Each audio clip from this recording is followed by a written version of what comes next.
Hello. Well, this time I've made double sure that the microphone volume is set appropriately, so it won't be such a pain for me to convert and you to listen to. Here is a journal from May 5th, and the first of that day, the Mayan day, was 8 dog. And by the way, we're working toward the end of the Tricina now. It's either a 12 or a 13 day. So you may find things coming together for you. They tend to do that toward the last few days of the Tricina. All right. How times are changing, at least on and from the inside. On the outside, they're changing too, but not in the desired way. The inside changes are more than keeping pace with that, though, which is nice. It's becoming more and more natural to wake up every day. Now, don't forget to add the bad guys, the powers that were, into your prayers. Just imagine how much them waking up would accomplish. Heck, even if they just awakened enough to realize what a horrible future they're engineering for themselves in 3D by their behavior, hey, that would be great. It's enlightened self-interest to be kind to your fellow man, unless you want to come back and eat what you've been dishing out. Meanwhile, though, what about us, the awakening ones? Now, I don't call us awakened for several reasons. First, the word has such a finality to it, as if there's this certain state that you reach when awakening is finished. You're done, as it were. Well, in a realm unbounded by infinity and eternity, how can that be? Souls or beings don't end, so how can awakening end? And next, if someone thinks they are awakened, I'm pretty cautious about that. Often enough, they've got what's called an enlightened ego, which is easy to get in the current day and age, passing them out like candy. The times even seem to breed it. It's pretty sad in one way, but hey, in another, what the heck, right? If that's what the guy wants to do, that's pretty cool. No doubt he's having fun with it. And who says you've got to believe whatever he's selling anyway? Caveat emptor, buyer beware. Now, I find emptiness and humility when I go within. I take these to be real, true, and I know they're beautiful. And I like their fruits too. Plus, one soon develops a delightfully off sense of humor by spending plenty of heart time. When everything is seen for its upside down and backward state, you just can't help but laugh. Plus, it's a good inoculation against taking things too seriously here in 3D.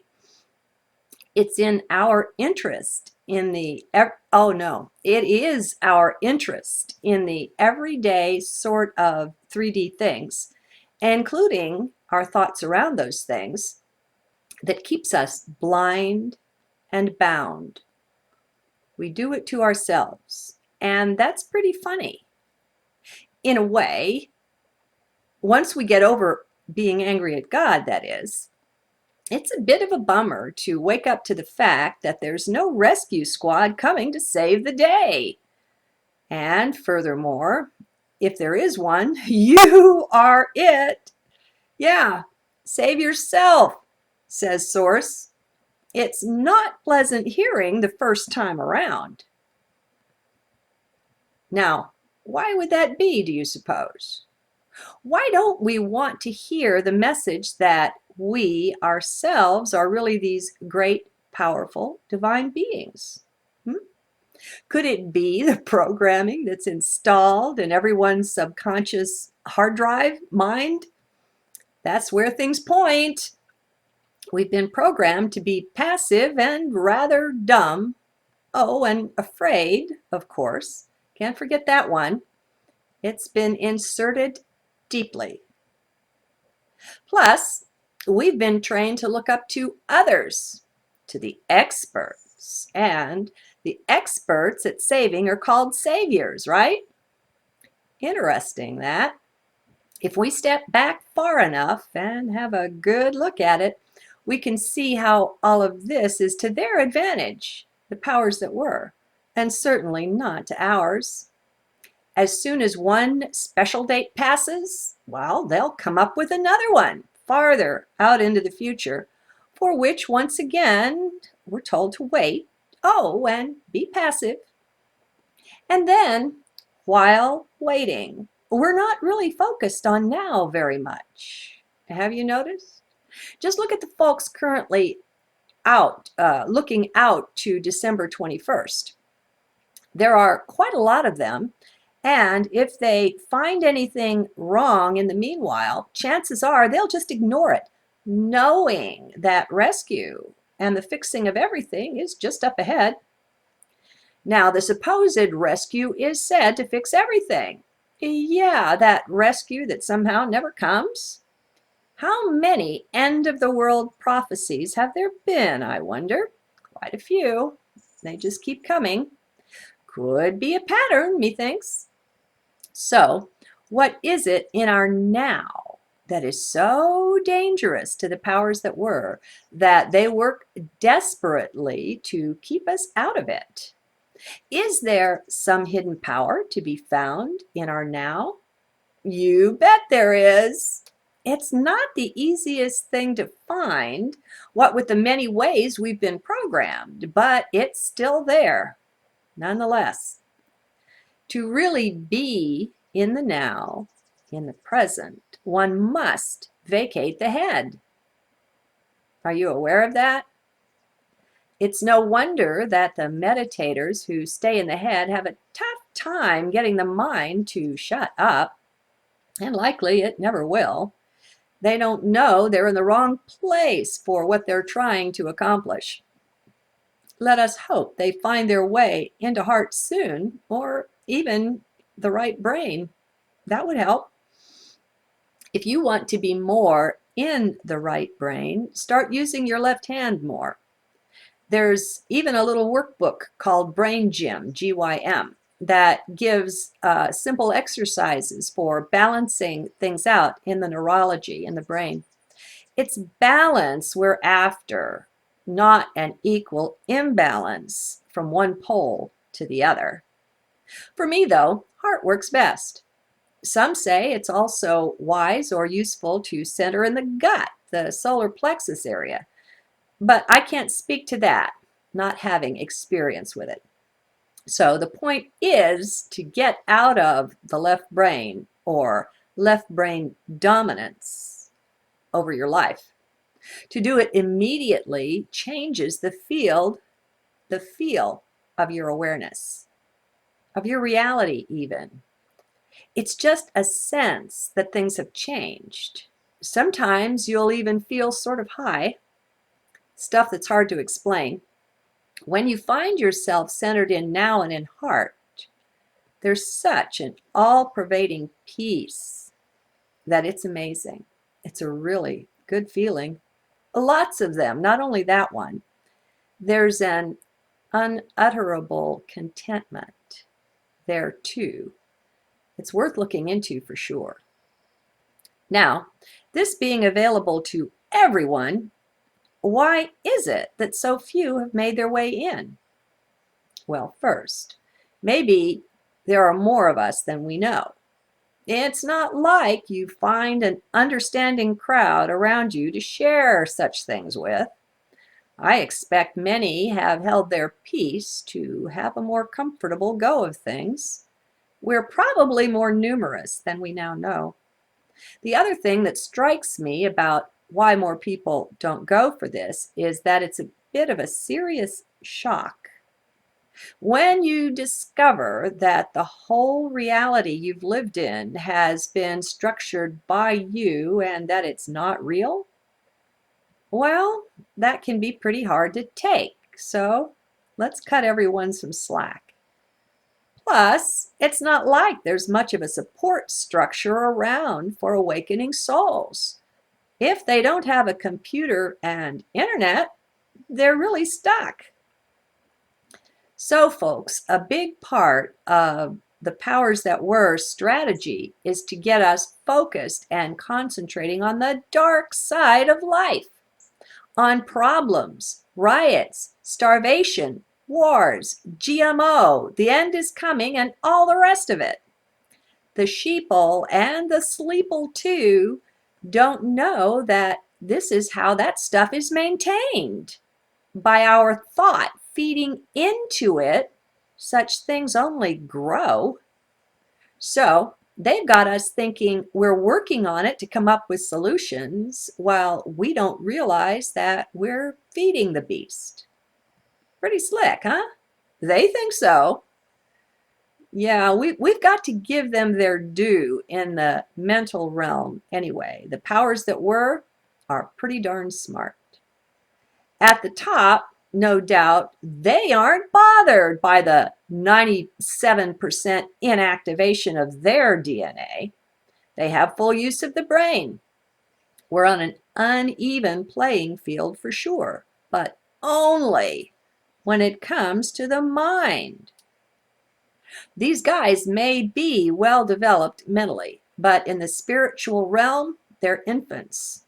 They're down below the animals in that development, and I don't mean to insult the animals with the comparison. It's like some of the advanced ET races. We're used to calling them that, advanced, but their only advancement is mental, technical. Well, friends, that's not everything, is it? What is it we're bypassing on our way to waking up after all? Yeah, the brain. The transhumanists have among them many of this ilk. It's why they see things as they do. I suspect some are even absent a soul, but the ones that do have souls aren't in touch with them at all, or they probably wouldn't be walking down that road. It's empty and hollow of real soul. But I went back in and said parenthetically, then again, with source, there are always exceptions. Best not to judge. There are white hats in every area.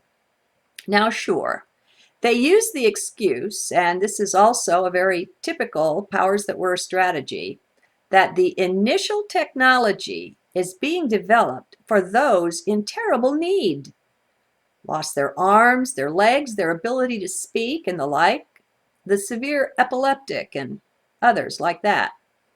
While this particular development isn't anything that can be argued against, that's only their entree, their foot in the door, friends.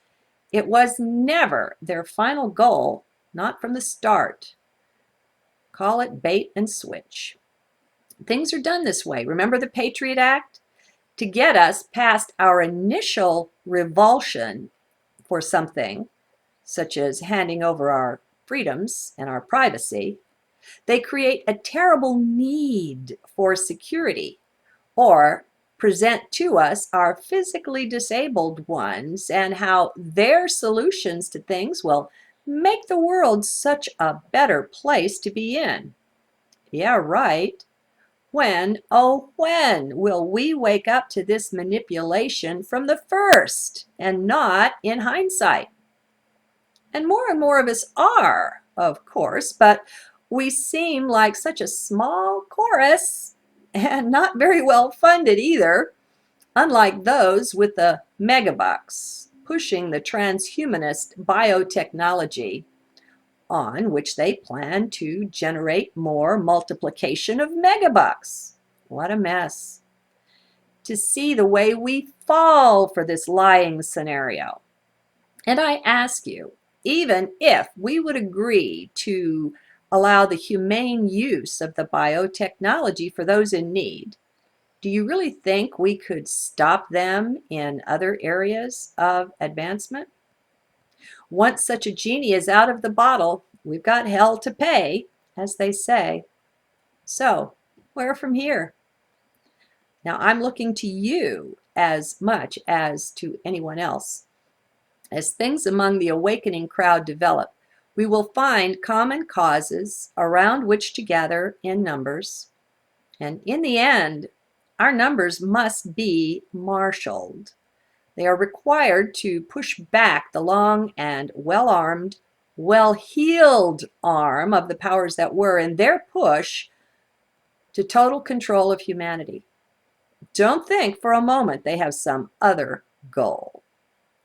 So, again, beware of incrementalism. They are willing to have a game plan that covers several centuries in the advancement of their design. They know how to wait. Now, I suggest that this is one possible indicator of behind the scenes, long-lived ET type involvement. When your lifespan is counted in the thousands of years, what are a few centuries, right? Not very much. I'm not saying it's so, I'm just pointing out the strong chance, but it's only circumstantial. No proof yet. Still, this is the very way mankind has been backed into the hole as that he is currently in. And we've got to finally begin to see it. Even with our forcibly limited brain capacity, this is obvious enough to be seen. One of the reasons they like to change and distort history or eliminate it, as in squirrel things away in the Vatican Library, is to keep us from putting the pieces together. Their tactics can be easily seen if we have access to full truth.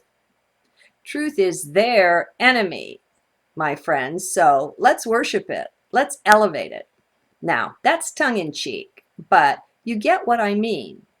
Truth, as light beings, is our best friend. Truth will always stand, no matter what anyone does to the contrary. Truth remains. It's there to be discovered, higher dimensional though it be. In heart is both the wisdom and the answers of the ages. It's all within. In the inner kingdom, Jesus and the sages pointed out. So let's spend more heart time, less head time, and see what may be the result. Perform your own experiments. Let's stop trusting those who tell us they know. The inner knower may well be saying something else entirely, but we won't know if we're not present with that there within. So, delightfully pretzeling is the answer to our dilemma. The way to get out is to go in, upside down and backwards, but of course. Good day.